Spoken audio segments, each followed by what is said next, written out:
مولاي صل وسلم دائما عبدا على حبيبك خير الخلق كلهم هو الحبيب الذي ترجى شفاعته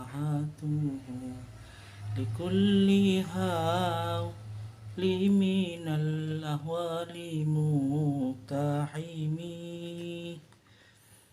أمن تذكر جيران بدي سلامي مزاج دم عن جراه من مقلة بدمي. Assalamualaikum warahmatullahi wabarakatuh. Teman-teman, sahabat-sahabat, para subscriber saya semuanya yang jauh di sana, yang dekat di sini, mudah-mudahan semua dalam lindungan Allah Subhanahu wa taala. Amin. Nah, teman-teman ya. Ini barusan saya baru datang ini, capek.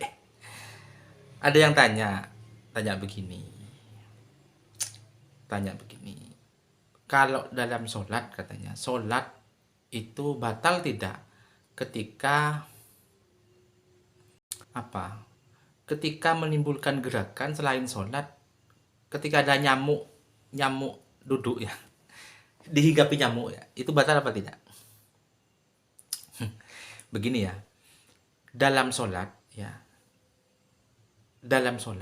itu jangan sampai menimbulkan gerakan di luar ketentuan sholat. Contoh, ada nyamuk di sini, jangan sampai diginikan, tidak boleh, itu batal.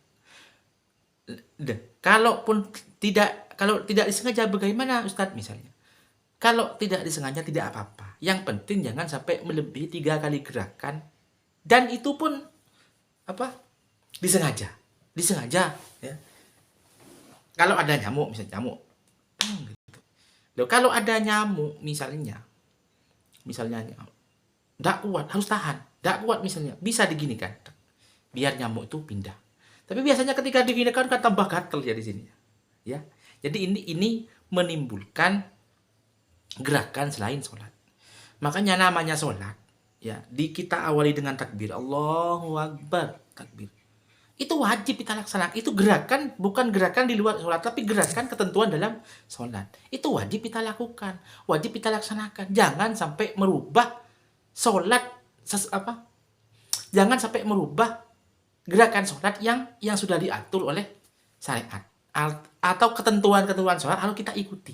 Contoh, sama dengan wudhu. Wudhu itu kan tidak wajib. Wudhu tidak wajib, hukumnya wudhu tetap sunnah. Tapi ketika syarat sahnya sholat harus wudhu kan begitu. Nah, syarat sahnya sholat harus wudhu. Ya wudhu dulu. Hati-hati ya. Jadi kalau sholat kita ada hati-hati, satu harus tahu rukunnya wudhu, rukunnya sholat apa saja. Rukun takbir, ya ruku takbir, sujud takbir. Sunnah, wajib ya. Takbir Allahu Akbar itu rukun ya. Ruku, tidak rukun, sujud rukun ya. Rukun-rukun seperti itu wajib kita laksanakan. Tahiyat awal, tahiyat akhir itu wajib kita laksanakan. Wajib kita lakukan. Jangan sampai tertukar ya. Yang sunnah malah diutamakan, yang wajib kita tinggalkan. Jangan begitu. Ya. Jadi pertama harus tahu rukunnya sholat apa saja. Ya. Harus tahu rukunnya sholat apa saja. Nomor 2, kewajiban sholat hal-hal yang membatalkan sholat apa saja. Harus tahu. Hal-hal yang membatalkan sholat. 1, ngentut ketika sholat. Ya. 2, menimbulkan gerakan selain gerakan sholat sampai 3 kali dengan cara disengaja. Itu hal-hal yang membatalkan sholat. Ya, ketika sholat keluar pipis, ya, batal, harus berhenti sholatnya. Itu hal-hal yang membatalkan sholat.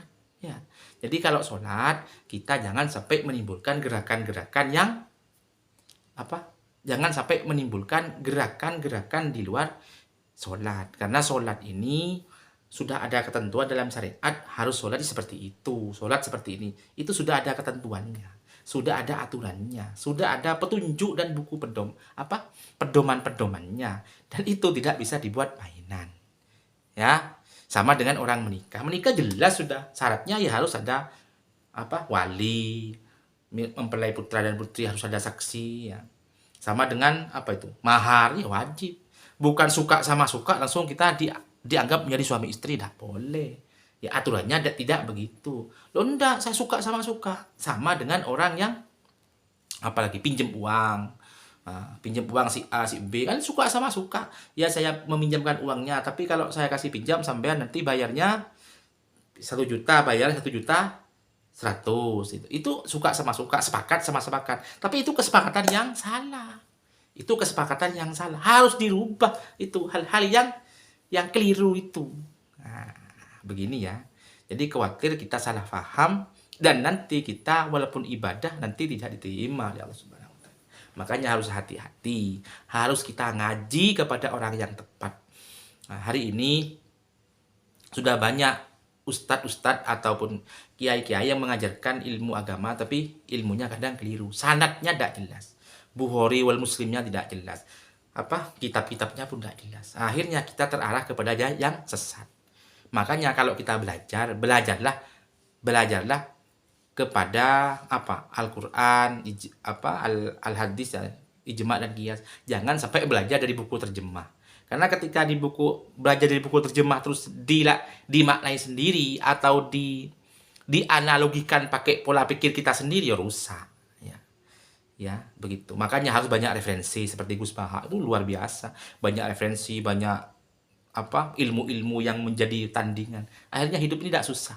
Akhirnya agama ini ringan, tidak terasa berat.